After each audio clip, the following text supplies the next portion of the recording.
All right. Good afternoon. We are here today to announce the arrest of 24-year-old Charles Rucker in the fatal shooting of 3-year-old Honesty Cheeto. I am joined today by Assistant Chief Ramey Cowell of our Investigative Services Bureau, Commander Kevin Kentish, who leads our Criminal Investigations Division, Don Snyder, who is the commander of the Capital Area Regional Fugitives Task Force, which is known as Cardiff, and Special Agent Joshua Stone from the FBI Washington Field Office. This arrest is a testament of diligent and hard work of our police officers and detectives that has occurred around the clock over the past week. From the moment this horrific call was received by members of our 1st District around 3 a.m. Saturday, July 5th, our detectives have not stopped their pursuit for justice. To Honesty's loved ones, we know today's news does not make you whole again. Nothing we can do will be able to fill the void left by Honesty's passing, but we do hope that the arrest brings some measure of comfort to your family as you grieve. I want to thank all of our partners who assisted in bringing this case to closures. Rucker's apprehension this afternoon was due to the nonstop investigative work of our major case detectives in Cardiff.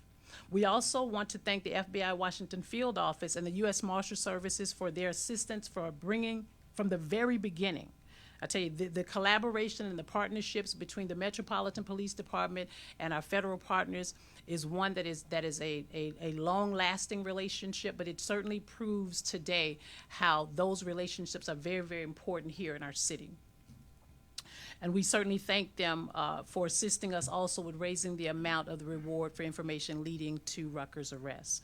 I would also like to thank the D.C. United States Attorney, Judge Janine Pirro, and her office for her continued partnership and for working with us to ensure that we get violent offenders off the street. I will now turn it over to Assistant Chief Ramey Cowell, who will go greater in detail with regards to the investigation.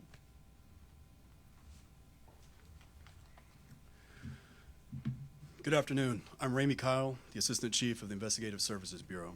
This case was handled by detectives from MPD's major case squad from the very beginning.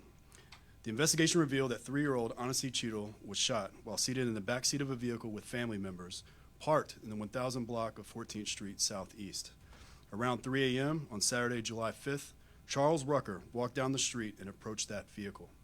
Rucker then began firing multiple rounds into that vehicle, striking Honesty.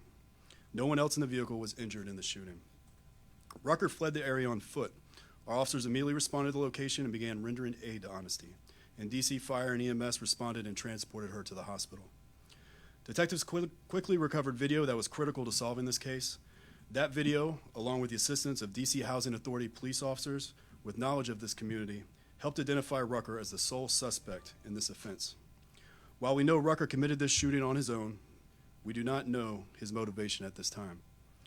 Once Rucker was identified as a suspect, we obtained a DC Superior Court arrest warrant for first-degree murder while armed. Rucker was ultimately arrested this afternoon in Northeast due to the investigative work of the Capital Area Regional Fugitive Task Force. The coordination between all the agencies standing here today is the reason why we were able to identify and apprehend Rucker so quickly. I also want to commend Detectives Brian Brador and Detective Thurman Stallings, who are the lead detectives on this case. I'll now turn it back to Chief Smith.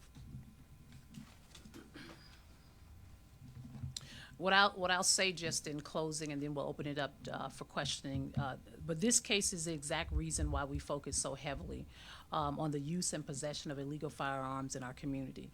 I also want to thank our community for coming forward with tips that aided this investigation.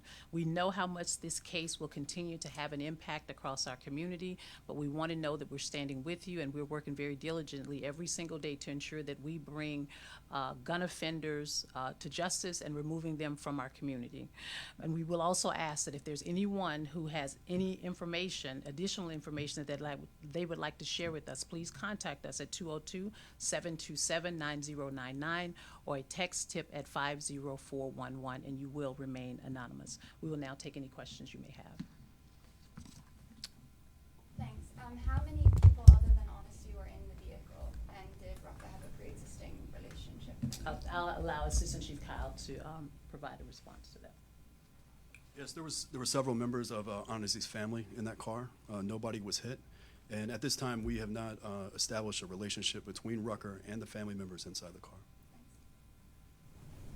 Yes. In terms of him being found in Northeast, at this time, do you know if he was staying in someone's home or if there were others that essentially helped him?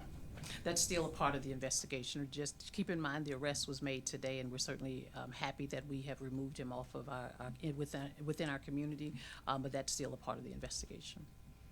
Yes, sir. We had heard that the suspect was known to the family. How helpful were they in helping the investigation? I think that's still a part of the investigation. I think I read it in the newspaper as well, that the family had some sort of relationship with Mr. Rucker, but at this time, again, just a couple of hours ago, he was under arrest. We still have some more investigation to go with regard to the case. Yes. Sir. Chief, jumping off that, have you had a chance to talk to Honesty's family, and if so, what did those conversations been? I have not had a chance to speak to the family, and one of the reasons is obviously this has been a very fast-moving investigation, and we've been very intentional about ensuring that we were not compromising any portions of it. And just having heard that, and even read last night that Mr. Rucker had some relation with the family, sometimes we want to be very careful about that.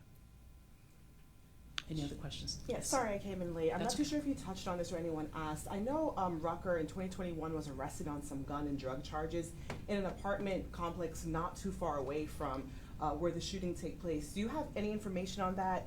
I know he was arrested, was he convicted, was he imprisoned? Do we know what happened with that? I'm not sure about the details of that, but Chief Kyle, do you have that information, or Commander Kentish?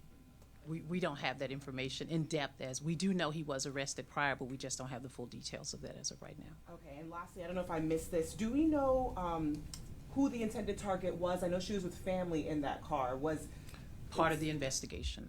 The hope is, obviously whenever we have a suspect or we apprehend a suspect or someone that's part of the questioning is in the background with regards to what occurred actually. Yes, ma'am.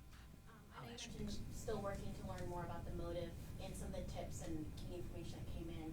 Was there any mention of an issue between two groups in that area that Rucker may have had some issues with or may have thought? At this time, we are not seeing any issues with any particular group or any organized group in that particular area. Sir. Again, you don't know the motive, but you talked about getting illegal guns off the street. Is it frustrating? I don't know if that's the right word, but for your officers to investigate, someone walking up to a car with tons of people inside and shooting multiple times and a 3-year-old passed away. But It is frustrating. And I think this community know how I feel about, and I think our police department feel about, these illegal guns. I can tell you my team is working very, very diligently every single night over the July 4th weekend with removing illegal weapons off of within our communities. I think with regards to the frustration piece, it's very frustrating. In this particular case, what we do know, just based on the preliminary investigation, is that this seemed to be an intended shooting. It was not one where we believe at this time that there were other individuals that were being sought at that time. Chief, Yes, sir. when you all put out the arrest warrant for Mr. Rucker, was it your understanding as well that there was some relationship between? We did not. That was not revealed to us at that time. I think I actually read about it last night, that there was some type of familial relationship between the Mr. Rucker and the family. Any other questions? Yes, ma'am. Based on his past arrests showing it was in the area, do you guys know at this time if he did live in that neighborhood? Yes, he did live in the neighborhood. That is correct. Yes, ma'am. Just to clarify, he's been arrested. What's he been charged with? First-degree murder. I'm sorry. What's he been charged with? Yes, first-degree murder. Yep. Any other questions? Okay, thank you.